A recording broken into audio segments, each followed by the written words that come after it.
So Hari Om Namaste, very good evening everyone. Welcome again to my YouTube channel GK Law Classes. So students, आज का जो topic हम अपनी video के अंदर कवर करने जा रहे हैं that is the nominated members of the राज्य सभा यानी the upper house of the Indian Parliament. आज हम इस पे डिस्कशन अपनी वीडियो के अंदर अपने चैनल के ऊपर करेंगे.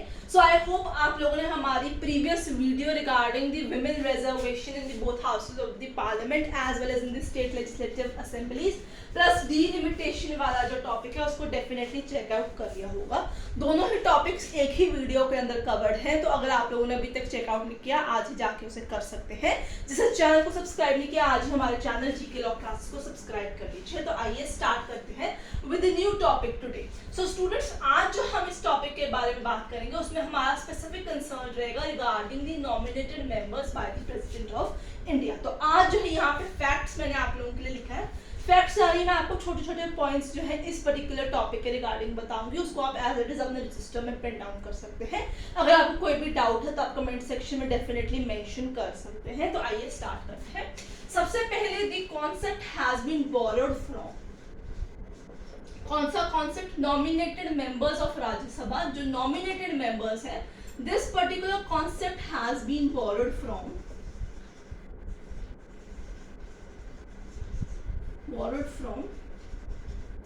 आयरलैंड. ठीक है, this is the first fact कि आपको ये जानना होगा कि आयरलैंड से कॉन्सेप्ट आपके पास आया है. आर्टिकल 80 का clause 1 and 3 of the Indian constitution important है in regard to the nominated members. Right, तो इसके अंदर हमें पता चलती है ये बात कि 12 मेंबर्स को नॉमिनेट किया जाता है. 12 members are nominated by President of India.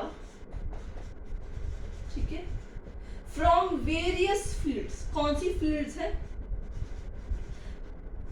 तो अब यहां पे ये देखेंगे that they are from the field of art, literature, science, social work, ठीक है, सोशल सर्विसेज रादर. तो इन फील्ड्स में से जिनके पास अपनी एक एक्सीलेंस है, एक एक्सपर्टीज है, वहां पे 12 मेंबर्स को राज्यसभा अपर हाउस के अंदर रिप्रेजेंट करने का चांस दिया जाता है by the president of India. ठीक है स्टूडेंट्स, तो अब आप लोगों को मैं इसका बताती हूँ कि आगे क्राइटेरिया क्या बनता है, how they can be nominated. ऐसे तो किसी को भी नहीं उठा के कर सकते. कुछ 2-3 स्पेसिफिक क्राइटेरियाज होते हैं, उनको ध्यान में रखना होता है हमें यहाँ पे. ठीक है, देख लेते हैं. सबसे पहले must be a citizen of India. ये नॉन नेगोशिएबल क्राइटेरिया होता है आपके पास. एज होनी चाहिए आपकी उनके पास 30 years and above, यानी 30 साल या उससे ऊपर की उनकी उम्र होनी चाहिए. The concerned nominated member and जो उनकी फील्ड जो एक्सपर्टीज है वो होनी चाहिए. फील्ड एक्सेलेंस होनी चाहिए उन लोगों के पास. ठीक है, right, this is very important. ये आप लोगों को पता होना चाहिए. And concerned certain other criterias have also been there. आप कंसर्न आर्टिकल को वहां पे चेकआउट डेफिनेटली कर सकते हैं. अब अगली बात करते हैं. So they are basically entitled to all the powers and privileges as being provided to rest of Rajya Sabha MPs. ठीक है, जैसे बाकी सारे एमपीज को पावर एंड प्रिविलेजेस दिए जाते हैं वैसे ही इन लोगों को भी यहाँ पे मिलेंगे. अब अगला इंपॉर्टेंट फैक्ट जो है वो देखिए, वो भी बहुत इंपॉर्टेंट फैक्ट है. क्या? Right to vote. अब इसके ऊपर ये इनका एक इंपॉर्टेंट फैक्ट आएगा. राइट टू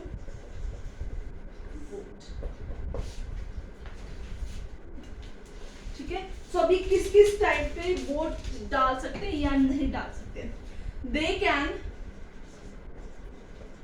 वोट इन, ये बड़ा इंपॉर्टेंट पॉइंट है, इसको आप आगे मैं इसकी इंपॉर्टेंट लिखती हूँ क्योंकि यही बेसिक क्वेश्चन अरोज होता है। कौन सा आर्टिकल है, क्या क्राइटेरिया है, कहाँ से लिए गए हैं, कितने नॉमिनेट किए जाते हैं, किसके थ्रू नॉमिनेट किए जाते हैं, और वोटिंग पावर जो इनकी है, ये सबसे इंपॉर्टेंट रहती है। तो अगर राज्यसभा के नॉमिनेटेड मेंबर से रिगार्डिंग क्वेश्चन आता है तो इनमें से डेफिनेटली क्वेश्चन आते हैं।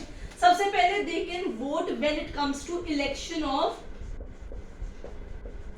वाइस प्रेसिडेंट ऑफ इंडिया, क्योंकि ये अपर हाउस के ऑलरेडी मेंबर है, तो वाइस प्रेसिडेंट के जब इलेक्शन होते हैं तो उसमें ये वोट कर सकते हैं, but can not vote in, ये बड़ा इंपॉर्टेंट है, election of president of India. So जब राष्ट्रपति के चुनाव होते हैं तब ये लोग वोट नहीं कर सकते, बट अगर उपराष्ट्रपति के इंडिया में चुनाव होंगे तब ये वोट कर सकते हैं। ये बड़ा ही इंपॉर्टेंट पॉइंट है, जिसको खासा तवज्जो दीजिएगा आप लोग डेफिनेटली, ठीक है। इसके अलावा अगला फैक्ट जो है यहाँ पे हमें ध्यान में देना है, वीडियो छोटी सी है, ज्यादा बोरिंग नहीं है, बस इंपॉर्टेंट फैक्ट्स ही मैं आप लोगों को बता रही हूँ क्योंकि इनके बारे में भी आपको पता होना जरूरी है। So they are exempted from filing assets, ठीक है, under section 75 of representation of people's act, ठीक है, वहां पे ये एग्जम्प्टेड रहते हैं। अगर आपको रिप्रेजेंटेशन ऑफ पीपल एक्ट की वीडियो डिमांडिंग है तो वो भी आपको हमारे चैनल पे मिल जाएगी, रीसेंट वीडियोस में ही ये आपको मिल जाएगी, तो आप लोग वहां से जाके इसे चेकआउट डेफिनेटली कर सकते हैं। अब बात करते हैं पॉलिटिकल एफिलिएशन की। अगला इंपॉर्टेंट जो यहाँ पे पॉइंट आएगा, फैक्ट आएगा, that is political affiliation.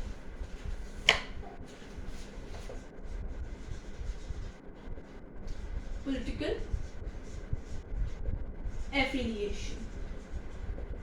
So basically आज तक फन फैक्ट क्या है यहाँ पे फन फैक्ट ये है कि आज तक किसी भी नॉमिनेटेड मेंबर को काउंसिल ऑफ मिनिस्टर्स का हिस्सा नहीं बनाया गया है। सो यूजुअली बनाया भी नहीं जाता है, ठीक है। सो यहाँ पे फन फैक्ट तो चलिए छोड़िए, पॉलिटिकल एफिलिएशन पे ही हम वापस चलेंगे। So what does the word political affiliation means? Political affiliation means क्या वो nominated member से एक full time member बन सकते हैं? हाँ, वो full time राज्यसभा member बन सकते हैं if they join any political party, ठीक है। So यहाँ पे क्या fact है, that they can join any political party within 6 months of nomination। So उसके 6 महीने के अंदर जिस टाइम आप नॉमिनेट हो उसके 6 महीने के अंदर अगर आपका मन आ गया मैं कोई पॉलिटिकल पार्टी ज्वाइन कर लूं तो आप डेफिनेटली कर सकते हैं, but then it would lead to disqualification। उस केस में वो आपका डिस्क्वालिफिकेशन वहां पे मान लिया जाएगा under the 10th schedule in nominated area. Disqualification कहां पे होगा, आपका नॉमिनेटेड एरिया में, ठीक है। यहाँ पे डिस्क्वालिफिकेशन मांगा जाएगा आपका कि डिस्क्वालिफाइड कर दिया जाएगा। फिर जब आप पॉलिटिकल पार्टी ज्वाइन कर लेंगे फिर आपको एसेट्स भी देने होंगे, सब कुछ देना होगा। वो प्रिविलेज पावर जो स्पेशल चीजें रिक्वायर्ड है from being a member parliament in Rajya Sabha, फिर वो आपको वहां फुलफिल करनी होंगी।